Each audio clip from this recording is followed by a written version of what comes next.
அடுத்ததாக விழாவின் நாயகர் மதிப்பிற்குரிய நாட்டிய கலைமணி குரு திரு எஸ் முரளி அவர்களை சிறப்புரையாற்ற அன்புடன் மேடைக்கு அழைக்கிறோம்.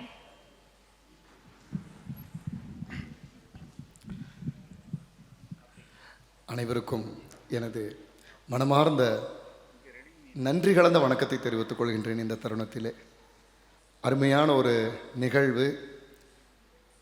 இந்த நிகழ்வை நடத்துவதற்கு எது உந்துதலாக இருக்கும் என்று பார்க்கின்ற பொழுது இந்த குழந்தைகள் வைத்து கொண்டு தான்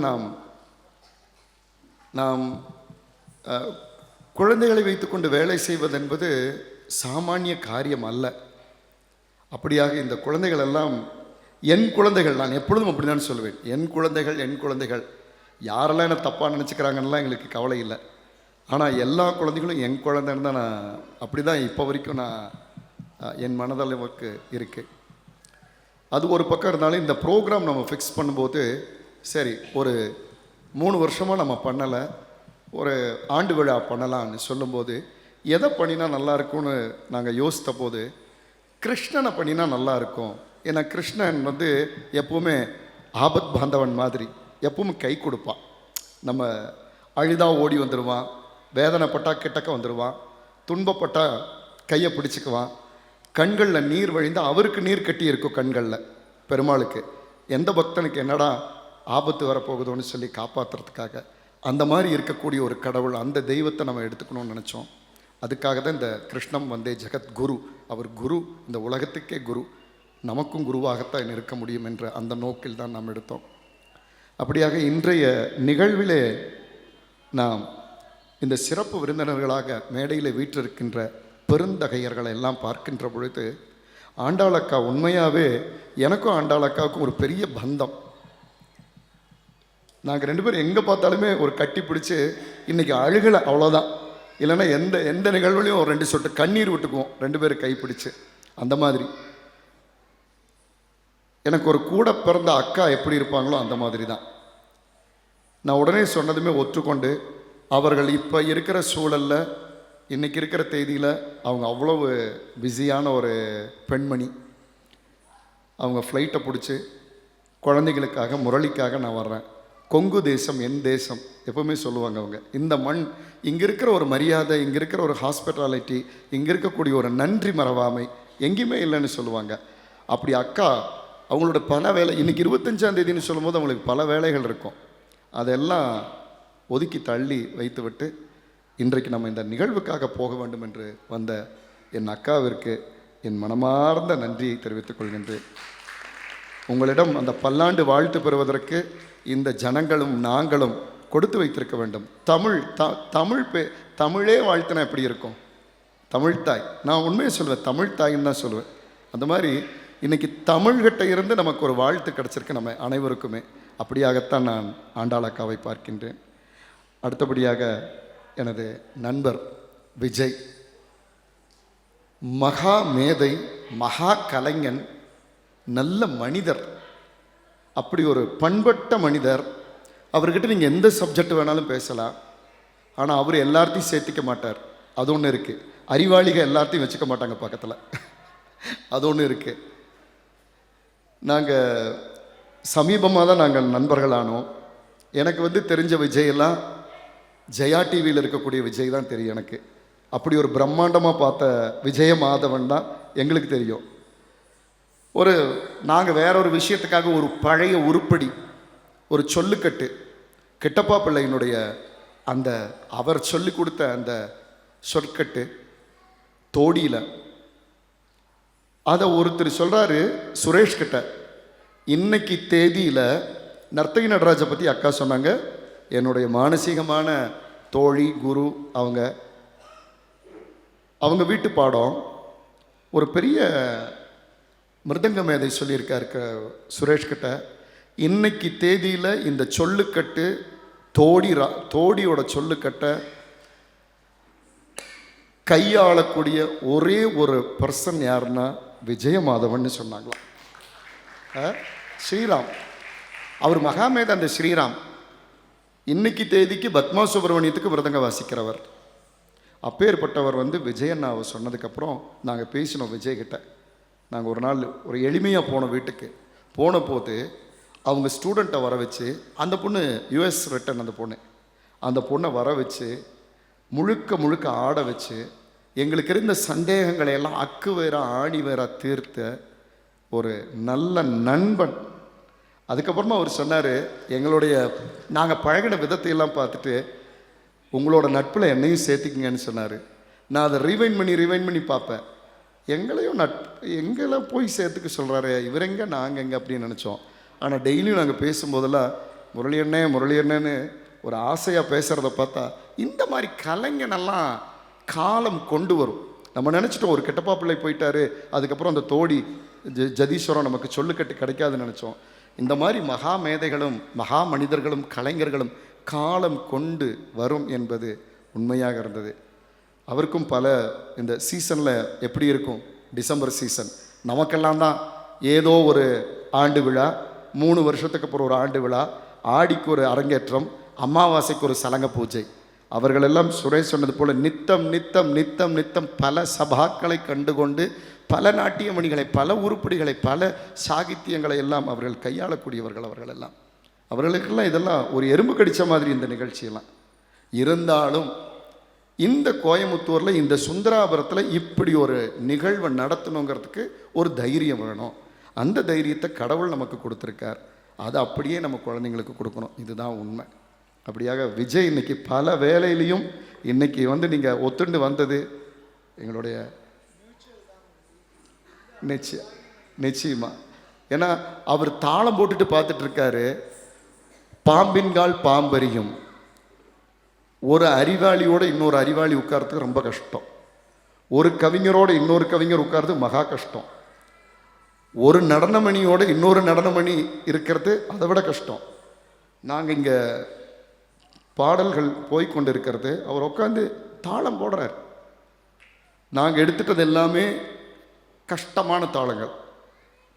மிஸ்ரம் எடுத்திருந்தோம், கண்டம் எடுத்திருந்தோம். அப்புறம்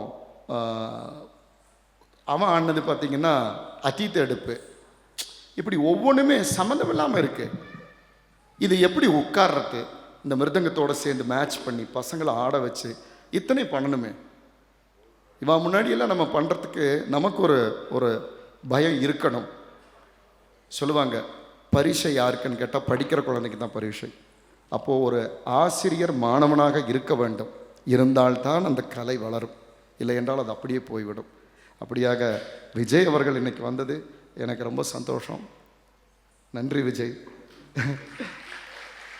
என் நண்பன் சுரேஷ், என்னன்னு சொல்கிறது, விஜய் ஒரு வேற ஒரு ட்ராக்குன்னா சுரேஷ் ஒரு வேறு ட்ராக்.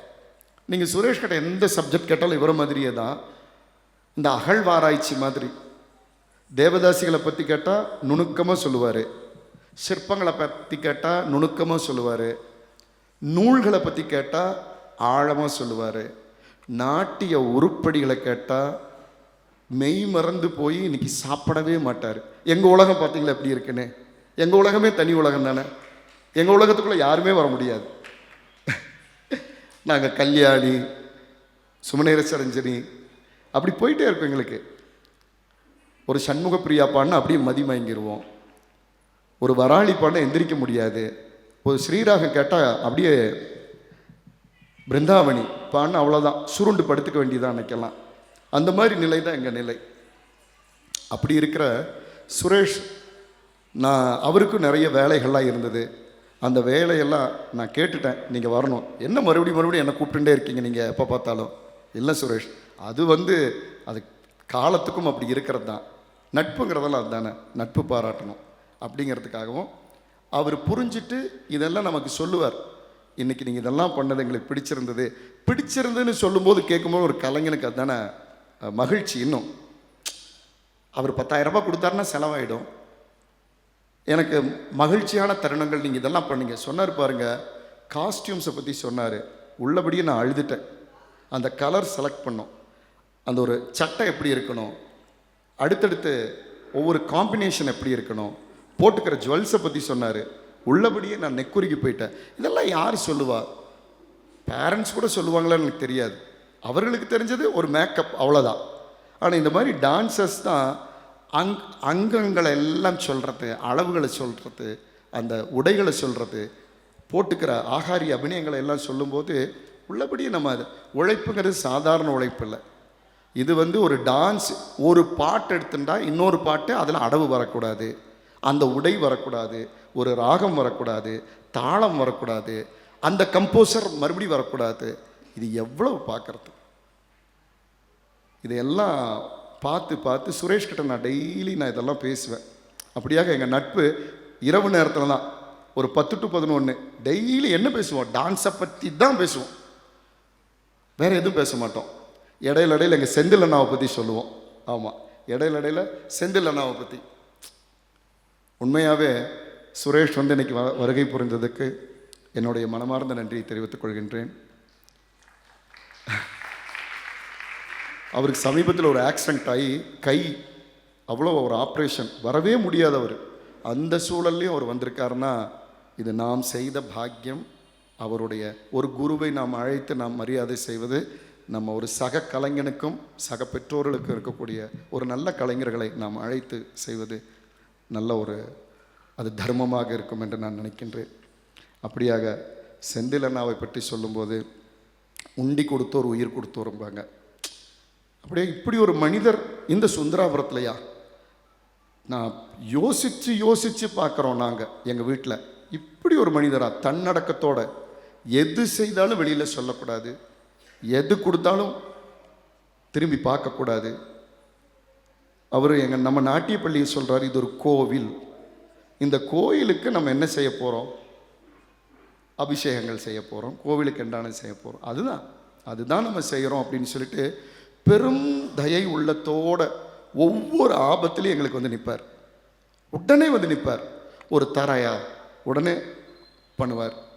ஒரு வேற ஏதாவது விஷயமா சொல்ல வேண்டாம், அதெல்லாம் அது கவுண்ட்லெஸ்.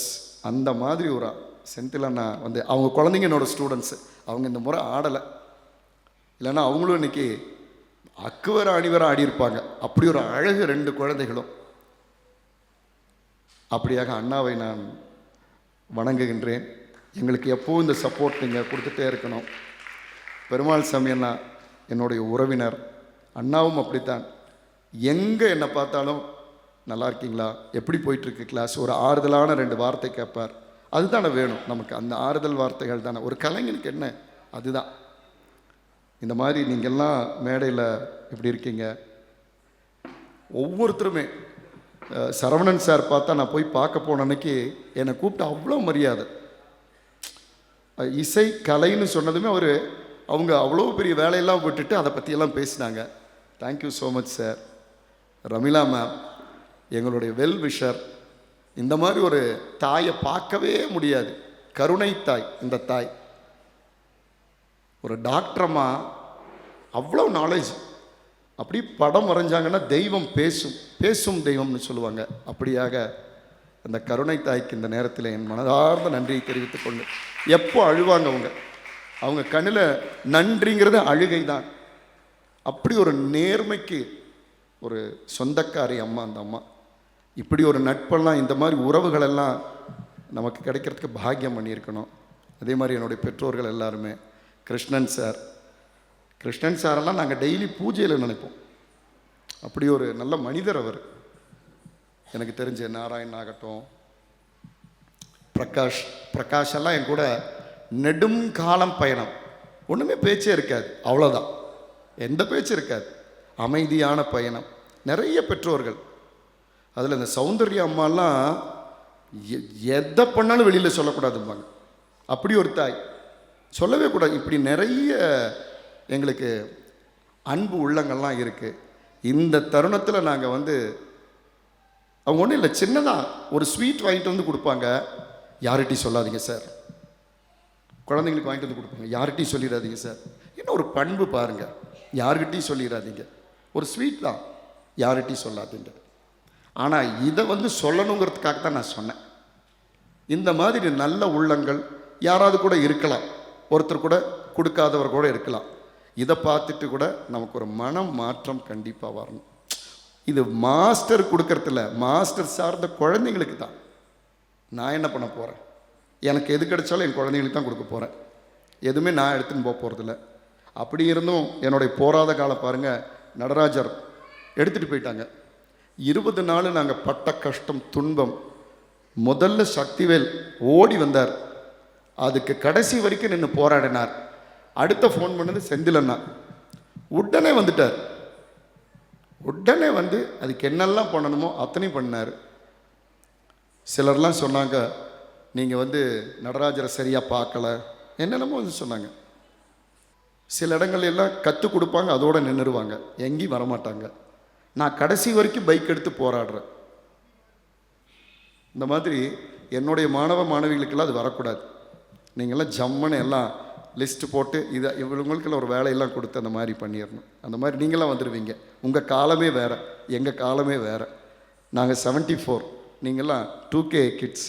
நீங்கள்லாம் கம்ப்யூட்டர் தட்டினவங்க, நாங்கள் எழுதி பழகினவங்க. பேப்பரில் விடிய விடிய எழுத சொன்னாலும் எழுதுவோம். நீங்கள் விடிய விடிய இல்லை, இப்போ எழுத சொன்னாலும் கூட எழுத மாட்டீங்க. அதுதான் உண்மை. அப்படியான உலகத்தில் இருக்கீங்க நீங்கள்.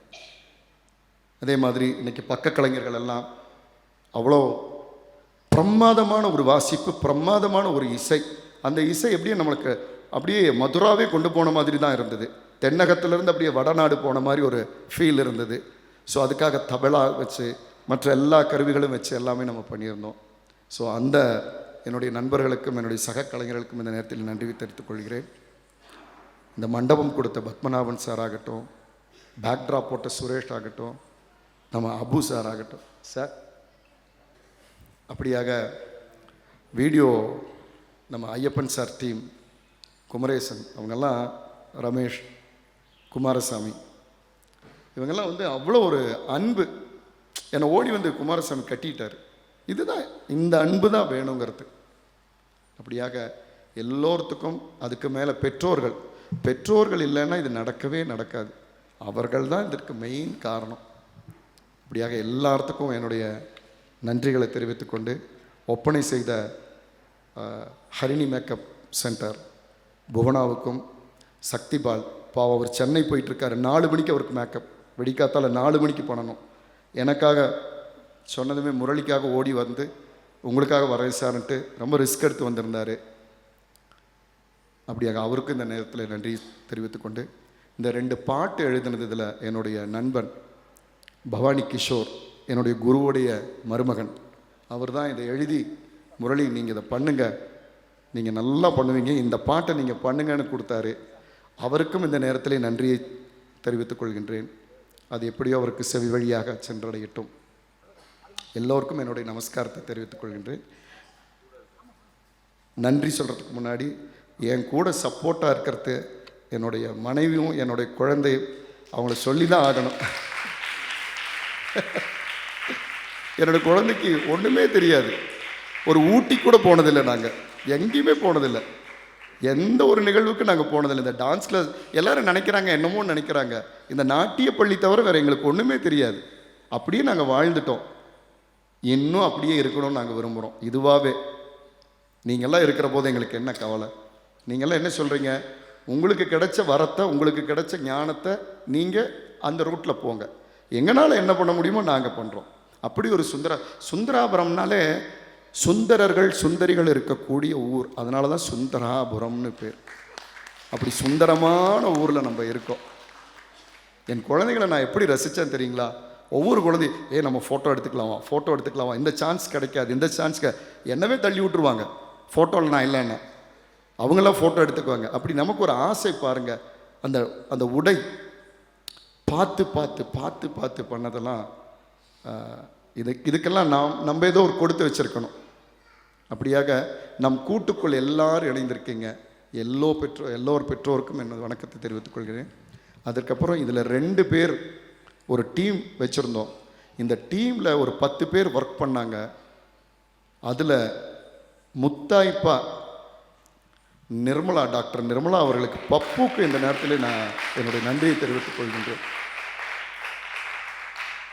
அந்த குழந்தை பல இன்னல்கள் சுமையிலையுமே ஒவ்வொரு நாளும் அந்த குழந்தை இருக்கிறது கணபதி என்னை தேடி தேடி தேடி தேடி தேடி தேடி வந்து சாதாரணமாக எந்த பந்தா பண்ணிக்காமல் எதையும் வெளியில் காமிச்சிக்காம நம்ம ஸ்கூல் நல்லா இருக்கணும் அப்படின்னு நினச்சி இன்னும் சொல்லப்போனால் நான் கொடுத்த ஆர்டரை அப்படியே வாங்கி நடத்துறது அருணும் பப்புவும் தான். அவங்க 2 பேரும் தான் நடத்துகிறாங்க. இந்த நிகழ்வு இப்படி நடக்கிறதுக்கு காரணம் அதில் எனக்கு நான் சொல்கிறதுக்கு பயமோ இல்லை கூச்சமோ இல்லை. என்னோட குழந்தைகள் அவங்களுடைய டான்ஸ்லேயே தெரியலாம், அந்த முதிர்ச்சி தெரியலாம். அதான் என் மனைவி சொல்லுவாங்க, ஏன் பப்பு அருண் இப்படி ஆடுறாங்க, ஒரு சிலர்லாம் ரக்ஷயா பட்டு இந்த மாதிரி சிலர்லாம் ஏன் ஆடுறாங்க, சௌந்தர்யா இவங்கெல்லாம் எல்லாருமே ஆடுறாங்க, எல்லாருமே ஆடுறாங்க. இன்னைக்கு பார்த்தா கோபிகாவுடைய எக்ஸ்பிரஷன் ஆகட்டும், ஸ்ரீநிதி கிருஷ்ணாவோட எக்ஸ்பிரஷன்ஸ் எல்லாம் ஒண்டர்ஃபுல். அதே மாதிரி இந்த சந்தியா அப்படி நிற்கிறா. என்ன ஒரு சாமர்த்தியம் இருக்கணும் அதுக்கெல்லாம். ஒவ்வொரு குழந்தைகளுமே கீத பிரியாவோட தமிழாகட்டும், மீனாவுடைய எளிமையாகட்டும், எல்லாம் தீபிகாவுடைய தைரியமாகட்டும் சொல்லி மாழவே முடியாது. அதே மாதிரி இந்த முத்துக்கள் 3 பேர் இருக்காங்க, ஜானகி, சிவானி அண்ட் பவித்ரா. பவித்ராலாம் பாவம், நான் எப்போ கேட்டாலும் டிக்கெட் புக் பண்ணுறது அவள் தான். அது ஆஃப்டர் மேரேஜ் என்ன பண்ணுவான்னு எனக்கு தெரியாது. தொந்தரவு பண்ண மாட்டேம்மா. ஒவ்வொரு முறையும் நான் சொல்லுவேன், அண்ணாக்கு டிக்கெட் போட்டுருமா, விஜய் மாதவனுக்கு போட்டேன் சார். இல்லைம்மா அவர் வரலம்மா, கேன்சல் பண்ணுமா, கேன்சல் பண்ணிட்டேன் சார். அம்மா அவங்க 2 பேத்துக்கு டிக்கெட் போட்டுருமா, போட்டேன் சார். அம்மா கேன்சல் பண்ணுமா. இந்த கேன்சல் நடந்துகிட்டே இருக்கும். அப்படியாக நல்ல குழந்தைகள் எனக்கு அமைஞ்சாங்க.